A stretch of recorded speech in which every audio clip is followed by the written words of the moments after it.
Teok press club Kakajan প্ৰাথমিক স্বাস্থ্য কেন্দ্ৰ যোৰহাট জিলা চিকিৎসা সমিতি আৰু অনৰ্ডাৰ ছ'চিঅ' ইকনমিক হেল্থ এছ'চিয়েশ্যনৰ সহযোগত যোৰহাট চিকিৎসা মহাবিদ্যালয়ে শনিবাৰে যোৰহাটৰ বানেধোৱা হাতীশালত আয়োজন কৰে মেগা হেল্থ কেম্প। হাতীশাল প্ৰাথমিক বিদ্যালয় প্ৰাংগণত আয়োজন কৰা এই চিকিৎসা শিবিৰত অঞ্চলটোৰ প্ৰায় 500 ৰোগীক চিকিৎসা সেৱা আগবঢ়ায় মহাবিদ্যালয়ৰ এটি বিশেষজ্ঞ চিকিৎসকৰ দলে। উল্লেখযোগ্য যে জিলাখনৰ টিয়ক ৰাজহ চক্ৰ আৰু পূব যোৰহাট ৰাজহ চক্ৰৰ অধীনৰ বৃহত্তৰ জাজি মুখত প্ৰলয়ংকাৰী বানে বিস্তৰ ক্ষতি সাধন কৰিলে। সম্প্ৰতি বানৰ প্ৰকোপ কমিল যদিও দুখ দুৰ্গতিৰ খাম কটা নাই দুৰ্গতসকলৰ। বানপানীৰ পাছত অঞ্চলসমূহত এতিয়া ডায়েৰিয়া, চৰ্মৰোগ, জ্বৰ, বিষ আদি নানা ৰোগৰ প্ৰাদুৰ্ভাৱ ঘটিছে।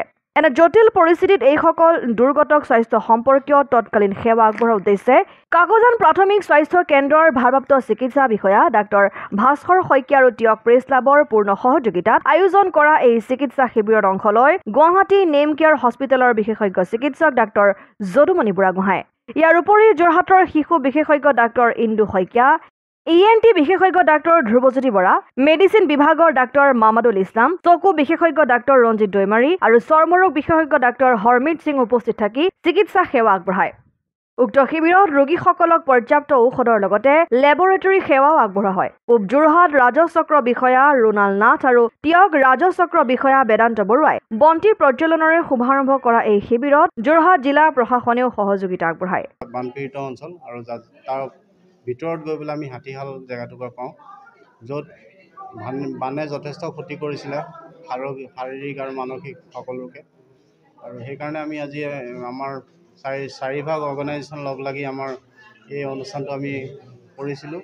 আৰু আজিৰ দিনত আমি এতিয়াও 250ৰ ওপৰত আমি পেচেণ্ট চাইছোঁ। আৰু মেডিকেল কলেজ আৰু আমাৰ গুৱাহাটীৰ পৰা আহিছে ডক্টৰ যদু বুঢ়াগোহাঁই, তেখেতৰ টীম, লগতে আমাৰ ডিষ্ট্ৰিক্ট হেল্থ ছ'চাইটিৰ ফালৰ পৰা পেডিট্ৰিচিয়ান, ENT চাৰ্জন, প্লাছ আমাৰ মেডিকেল কলেজৰ পৰা মেডিচিন, আই, ডাৰ্মাটলজিষ্ট আৰু বাকী আমাৰ অন্যান্য ব্লকৰ যোনখিনি অফিচিয়েলছ আছে তেওঁলোকো আহিছে। বিভিন্ন ধৰণৰ যেনে পাৰে তেনেকুৱা ধৰণৰ এটা সহযোগিতা তেওঁলোকে দিছে আৰু ভাল ধৰণে আমি দৰৱ বিতৰণ কৰিব পাৰিছোঁ। আৰু এতিয়ালৈকে আমি 250ৰ ওপৰত আমি পেচেণ্ট চাইছোঁ আৰু পেচেণ্ট আহি আছে, আমি আৰু চাম। ধন্যবাদ। আমি এই কেন্দ্ৰত বৰ্তমান আমি কিছুমান আপোনাৰ ব্লাডৰ টেষ্টো কৰিছোঁ, চুগাৰ, হিমোগ্ল'বিনৰ পৰা আদি কৰি, যোনখিনি আমি তৎক্ষণাত পাওঁ মেলেৰিয়াৰ পৰা আদি কৰি, আৰু সেই হিচাপে আমি তেওঁলোকক দৰৱো বিতৰণ কৰিছোঁ আৰু মানুহখিনিও উপকৃত হ'ব বুলি আমি ভাবোঁ।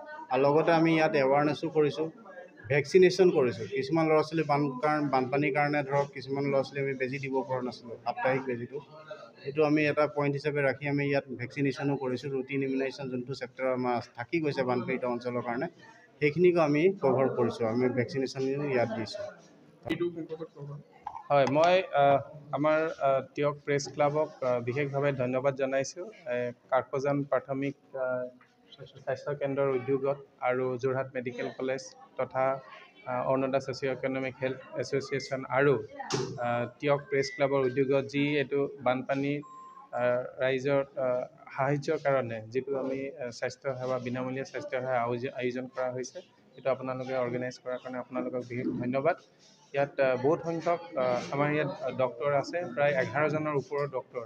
ইয়াত মেডিচিনৰ ডক্টৰ আহিছে, যোৰহাট মেডিকেল কলেজৰ পৰা ডাৰ্মেটলজিৰ আহিছে, চকুৰ বিশেষজ্ঞ আহিছে, পেডিট্ৰিচিয়ান আহিছে আৰু ENTৰ আহিছে, মেডিচিনৰ, গতিকে প্ৰায় 11জনমান ওপৰৰ ডক্টৰৰ সহযোগ জনাইছে। আমাৰ ইয়াত ডক্টৰ ভাস্কৰ শইকীয়াই কাকজান প্ৰাথমিক স্বাস্থ্য কেন্দ্ৰ, তেওঁৰ উদ্যোগতে গোটেইখিনি তেওঁৱে অৰ্গেনাইজ কৰিছে, মানুহ গোটেইখিনি এৰেঞ্জ কৰিছে। লগত আপোনালোকক বিশেষভাৱে ধন্যবাদ। আৰু ইয়াত বহুত সংখ্যক ৰোগী আহিছে, প্ৰায় 250-300মান ৰোগী এতিয়ালৈকে আমি চালোঁ। আৰু তেওঁলোকে বহুত মেডিচিন তেওঁলোকে পাইছে। আমি যথেষ্টখিনি মেডিচিন লৈ অনা হৈছে। মই ভাবিছোঁ এনেধৰণে আমি বহুত জেগাত এনেধৰণে আয়োজন হৈছে, ৰাইজে যিমান পাৰে চবেই সহায় কৰিব চেষ্টা কৰি আছে বানপীড়িত ৰাইজক। আৰু মই ভাবোঁ এনেধৰণে আমি চবেই আগবাঢ়ি আহিলে আমাৰ যিখিনি কষ্ট অনুভৱ কৰিছে, এই বহুত দিনৰ মূৰত এনেকুৱা ধৰণৰ ডাঙৰ বানপানী এটা হৈছে, গতিকে ৰাইজক আমি চবেই আহি আগবাঢ়ি সহায় কৰিলে এনেধৰণে তেওঁলোকৰ অসুবিধাখিনিৰ পৰা ইমিডিয়েট যিখিনি প্ৰব্লেম হৈছে লাহে লাহে চব সুবিধা হ'ব, তেওঁলোকে এৰেঞ্জ কৰিব। কিন্তু তেওঁলোক যাব নোৱাৰে, ঘৰৰ বচাবনে নে চিকিৎসাই ল'বনে, এনেকুৱা পৰিস্থিতি হৈছে। গতিকে এই পৰিস্থিতিত আমি ইয়াত আহি যিখিনি আমি আমাৰ ফালৰ পৰা যিখিনি কৰিব পাৰিছোঁ, আমাৰ ৰাইজক সহায় কৰিব পাৰি আমাৰ এটা ভাল লাগিছে নিজে। মই ইয়াৰ পৰাই চবকে অনুৰোধ জনাওঁ, যাৰ যেনেকৈ সময় আছে যেনেভাৱেই নহওক, বহুত মানুহৰ অসুবিধা হৈছে বানপানীৰ লগত, খোৱা বোৱাৰ অসুবিধা হৈছে, কাপোৰ কানিৰ অসুবিধা হৈছে, বিভিন্ন ধৰণে। এতিয়া লাহে লাহে বেমাৰবিলাক বাঢ়ি আহিব, পানী শুকাইছে। গতিকে আমি সকলোৱে যদি আগবাঢ়ি আহোঁ, আমি এনেকুৱা ধৰণৰ যিখিনি আমি নেচাৰেল কেলামিটিজ আছে, তেতিয়া আমি অলপ হ'লেও ৰাইজক সঁহাৰি জনাই ৰাইজক